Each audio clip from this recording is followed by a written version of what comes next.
श्री राम, जय श्री श्याम। सुहानी शाम की यादें हमें सोने नहीं देती, सुहानी शाम की यादें हमें सोने नहीं देती, तुम्हारी भोली सी बातें हमें सोने नहीं देती, सुहानी शाम की यादें हमें सोने नहीं देती, तुम्हारे सांवरे चेहरे की उस प्यारी सी मुस्कान पे,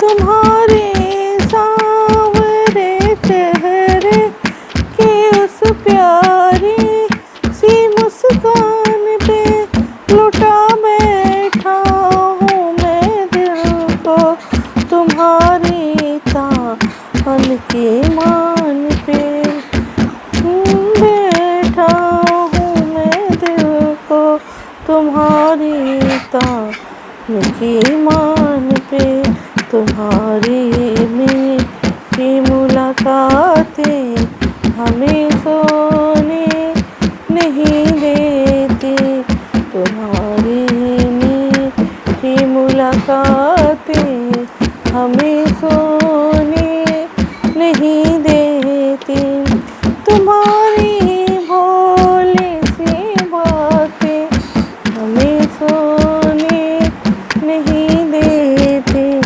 सुहानी शाम की यादें हमें सोने नहीं देती, सुहानी शाम की यादें हमें सोने नहीं। कभी हम साथ घूमे थे जो मधुबन की उन राहों पे,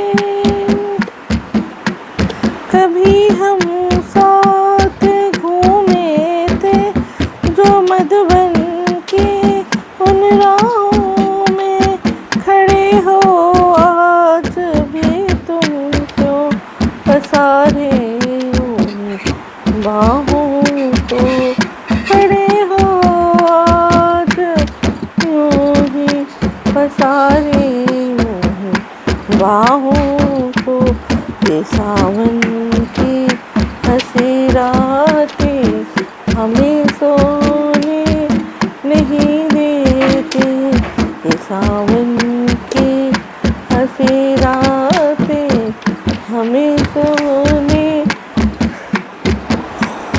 नहीं देती, तुम्हारी भोली सी बातें हमें सोने नहीं देती, सुहानी शाम की यादें हमें सोने नहीं देती, न जाने कब मेरे मोहन तुम्हारे दर्शन पाऊंगा, ओ न जाने कब मेरे मोहन तुम्हारे दर्शन पाऊंगा, कहाँ तक तुमको पाने की मैं हसरत जगाऊंगा, कहाँ तक तुमको पाने की मैं हसरत में जगाऊंगा, अधूरी अपनी ये बातें हमें सोने नहीं देती, अधूरी अपनी ये बातें हमें सोने नहीं देती, तुम्हारी भोली सी बातें हमें सोने नहीं देती, सुहानी शाम की यादें हमें सोने नहीं देती, सुहानी शाम की यादें देती, तुम्हारी भोली सी बातें हमें सोने नहीं देती, शाम की यादें हमें सोने नहीं देती। जय श्री श्याम। अब सुख सागर का तीसरे स्कंद का 23वां अध्याय। कर्दम जी का अपने योग बल द्वारा बनाए हुए विमान पर देवहूति के साथ विहार करना। मैत्रेयी ऋषिवर कहने लगे, हे विदुर जी, जब देवहूति को कर्दम ऋषिवर को की मन तन से सेवा करते बहुत दिन बीत गए तो कर्दम जी सोचने लगे कि देखो, देवहूति कितनी अच्छी स्त्री है, जो इस प्रकार निर्धन अवस्था में भी बिना किसी योग्य वस्त्र आभूषण और दासियों के तन मन की से ही मेरी सेवा करे, इसलिए इसको अब इसकी सेवा का उचित फल देना चाहिए। ऐसा मन में विचार कर कर्दम जी कहने लगे, हे देवहूति, तुमने हमारी बिना किसी सुख की इच्छा के बहुत सेवा की है, सो जो तुम्हारी इच्छा हो वरदान मांग सकती हो, क्योंकि शास्त्रकारों ने लिखा है कि जिस घर में स्त्री प्रसन्न नहीं रहती उस घर से लक्ष्मी, पूर्ण और सुख सब सदा के लिए चले जाते हैं, और वहाँ कलह, कष्ट और कुकर्म, दरिद्रता के साथ अपना डेरा जमा लेते हैं। इसलिए मनुष्य का धर्म है कि उसे अपनी शर्त के अनुसार अपनी स्त्री को सुंदर वस्त्र आभूषण देकर सदा प्रसन्न रखना चाहिए। कर्दम जी की इतनी बात सुनकर देवहूति कहने प्राणनाथ, पत्नी का पहला धर्म है कि वह सदा अपने पति की सेवा में रहकर सदा उसकी आज्ञा का तन मन से पालन करती रहे, और जिस काम के करने से स्वामी का मन दुखित हो उसे स्वप्न में भी नहीं करना चाहिए, तथा पति की निर्धन अवस्था देखकर वस्त्र आभूषण और श्रृंगार की अन्य सामग्रियों से इस प्रकार विरक्त हो जा कि जिस प्रकार पूर्ण ज्ञान होने पर महात्मा संसारी सुखों से विरक्त हो जाते हैं, कि बहुना पत्नी का सबसे बढ़कर यही कर्तव्य है कि वह सदा पति इच्छा से चलकर अपनी गृहस्थी की गाड़ी को कष्ट रूपी दुर्गम मार्ग में सुरक्षित पार ले जावे। मैत्रेयी जी कहने लगी, इस प्रकार देवहूति की युक्त बात सुनकर कर्दम बड़े प्रसन्न हुए, और तब उन्होंने अपने योग बल से एक बहुत ही विशाल और सुंदर विमान बनाए, जिसमें बंदरवार और पताका हवा में लहराई थी। एक उसी में सुंदर बाग और तालाब आदि बने हुए थे, और अधिक कहने में क्या, संसार में जितनी विलास सामग्री कही जाती वह तमाम उन विमान में उपस्थित थी। सो ऐसा सुंदर विमान देखकर देवहूति का मन आनंद से खिल उठा, परंतु थोड़ी देर ही बाद अपने को वस्त्र आभूषण से रहित वनवासिनी के रूप में देखकर वह सुख इस प्रकार हवा हो गया, जिस प्रकार मोर का पंख रूपी सुख पैरों की देखकर पलायन हो जाता है। तदंतर उसके चित्त की बात को निहार करके कर्दम जी अपनी योग विद्या से एक नारायण नाम का कुंड व निर्मल जल और सुंदर खिले हुए कमलों से युक्त निर्माण किया। इसके बाद देवहूति को उससे प्यार करने के लिए कहा। सो जिस समय देवहूति उस कुंड में स्नान कर बाहर आई, उस समय वह रति से बढ़कर रूप और नाना प्रकार के सुंदर वस्त्र आभूषण सुंदर सौदासु युक्त थी। सो इस प्रकार उसको युवा और सुंदर देखकर कर्दम भी उस कुंड में स्नान किया, और तब वे भी कामदेव को लज्जित करते हुए बाहर निकले।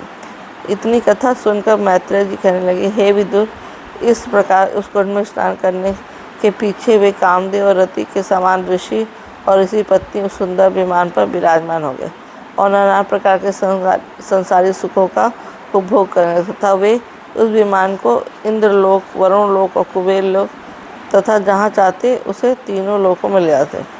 सो इस प्रकार जब नाना प्रकार के सुखों का उपभोग करते हुए कर्दम और देवहूति को 10,000 वर्ष बीत गए तो उनके 2 लड़के उत्पन्न हुए।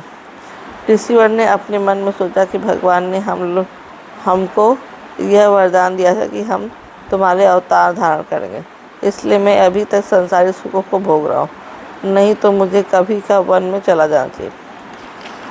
इस प्रकार ऋषिवर ने मन में सोचकर भगवान का ध्यान किया, तो भगवान ने उनकी ध्यान में दर्शन देकर, हे मुनीश्वर, मन में संशय मत करो, अब कि मैं तुम्हारे यहाँ अवतार धारण करूँगा।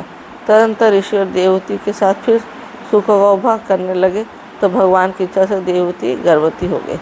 इति सुख सागरे तृतीय स्कंदे 23वां अध्याय। 23वां अध्याय समाप्त।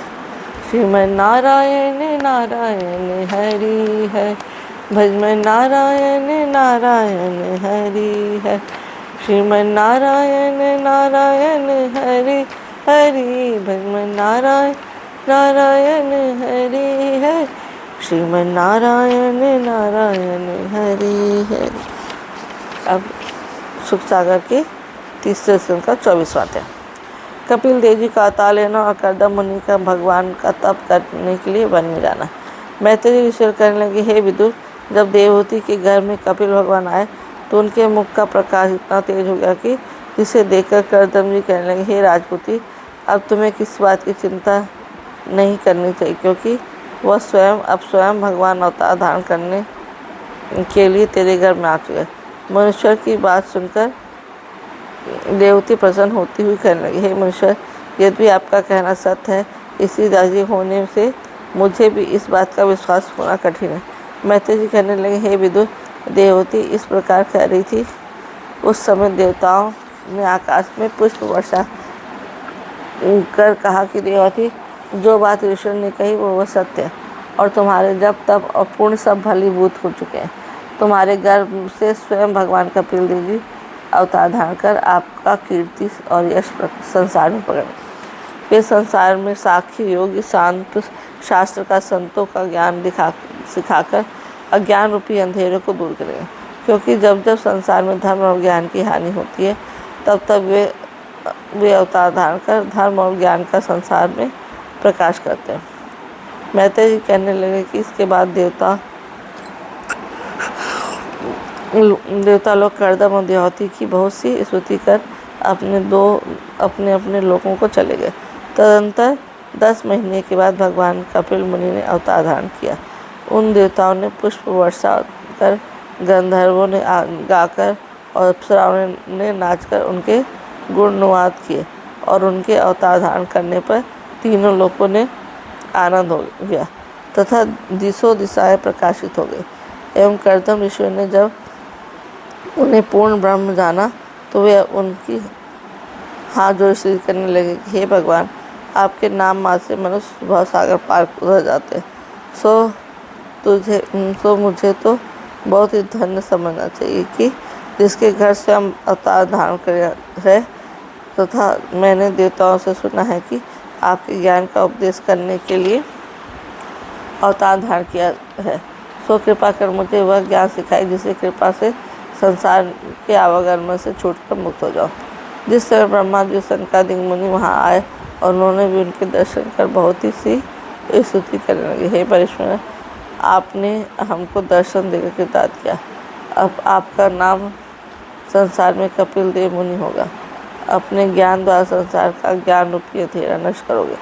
इसके बाद ब्रह्मा जी ने कर्दम की 9 कन्याओं का विवाह इस प्रकार 9 ऋषियों से करवा दिया कि कला नामक कन्या मरीज अनसुईया का अत्रि मुनि से, और गोद का पुरा ऋषि से, योग्य का क्रतु ऋषि से, ख्याति का भृगु मुनि से, अरुंधति का वशिष्ठ मुनि से, और शांति का अथर्वण ऋषि से, श्रद्धा का अंगिरा मुनि से, और देवी का विवाह मनुष्य से कर्दम ऋषि द्वारा विधि विधान करवा देंगे। मैत्रेय कहने की इस प्रकार 9 कन्याओं का 9 ऋषियों ने विवाह करने के उपरांत कर्दम जी ने उनको मना करने पर भी बहुत सा दान देकर अपने पुत्रियों को धैर्य और ज्ञान दिया, और उसके बाद अपने पतियों के साथ सादर विदा कर गया। और फिर ब्रह्मा जी तथा सनकादिक ऋषियों को भी प्रार्थना और विनय के साथ मुनीश्वर ने विदा किया। उनके चले जाने के पश्चात कर्दम जी कपिल मुनि की स्तुति कर कहने लगे, हे महाप्रभु, संसार में प्राणी दुख उठाने पर भी आयामों में फंस जाता है, फंसकर मुक्ति को इच्छा नहीं करते। तुमको क्या कारण है कि मेरी इच्छा अब वन में तप करने के लिए जानने की है, सो मेरे लिए क्या अज्ञात है। यह सुन कपिल देव कहने लगे कि हे मुनीश्वर, जब तक प्राणी संसार को सच्चा समझकर स्त्री पुत्र धन और संसारी सुखों को मन लगाता रहेगा, उतना वह सदा दुख में लिप्त रहकर आगमन के चक्कर में फिरता रहेगा। सो जिस मनुष्य को मुक्ति की इच्छा हो, उससे स्त्री धन और संसारी मोह के अपना मन धीरे धीरे विरत करते करके उस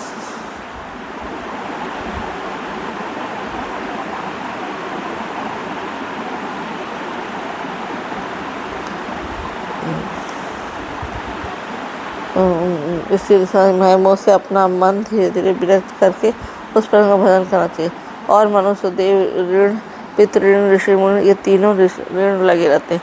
सो मनुष्य के देव ऋण, पितृ ऋण और ऋषि ऋण, ये तीनों ऋण लगे। सो आपने यज्ञ करके देव ऋण और वेद कर पढ़कर ऋषि ऋण और संतान पर पितृ ऋण चुका दिया है। इसलिए आप परमेश्वर का भजन करने के लिए सहर्ष वन में जा सकते हैं। और आप संसार तथा शरीर को पानी बुलबुले के साथ समझकर नष्ट होने वाले और सपनों की तरह झूठे समझकर काम को मत लो, अहंकार, छह शत्रुओं को कभी पास में मत आना, क्योंकि मनुष्य के 6 शत्रु इतने प्रबल हैं कि ये शरीर में मन मंदिर में प्रवेश करके मुक्ति के मार्ग को बंधक देते हैं। इसलिए मुक्ति चाहने वाले पुरुष को स्वप्न में भी इससे प्रेम नहीं करना चाहिए। ईश्वर तथा शेष भजनादि माधु महात्मों तथा का संग करके भी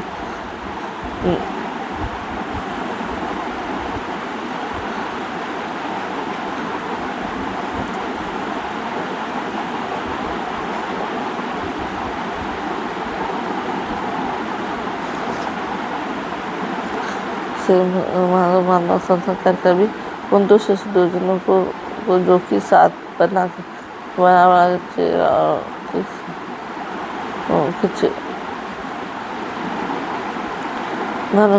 बनाकर चेला और चेलियों के चक्कर में पड़कर धन को इकट्ठा करते, सारी माया मोह के चक्कर में फंसे रहते, भूल कर भी संगति नहीं करना चाहिए। एवं सदा परमेश्वर भजन में मगन रहकर राग और द्वेष को मन से बिल्कुल भुला देना चाहिए। इस प्रकार आप अवश्य